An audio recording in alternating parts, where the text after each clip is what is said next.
По најавата за засилени контроли во маркетите, трговците ги зауздаат цените на производите. Иако мерката за замрзнување на маржите истече пред 3 дена, граѓаните забележуваат дека ценовниците во маркетите остануваат непроменети.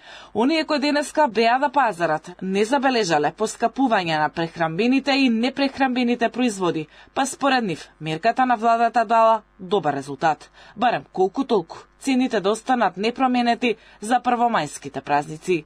Тие го пофалија и онлайн објавувањето на цените во маркетите. Не гледам сега да има некоја промена, баш Сабалево видов, јајцата се уште во стокомак 68 и 178, другите производи тука се негде, така се движат, така да не би можела да кажам нешто друго. Сега за сега остануваат така. Не, исти се. Исти се? Да. Не се. Според мене исти се. Да. Па скоро се исти.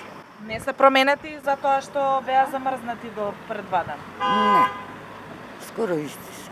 Тоа ќе видиме на крај. Крајот ќе ни покаже дали ќе ги сменат или нема да ги сменат. По завршување на мерката за ограничување на маржите од владата најавија интензивни контроли. Инспекторите ги чешлаат маркетите во обиди да откријат манипулација на пазарот од страна на трговците.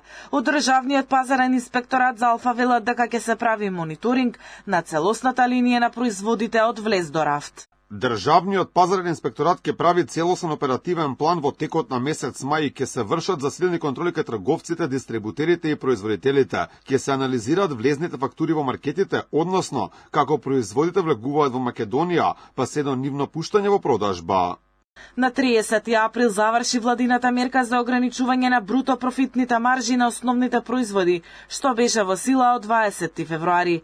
Со ова, трговците повторно имаат слобода да ги одредат цените на повеќе од 1000 производи.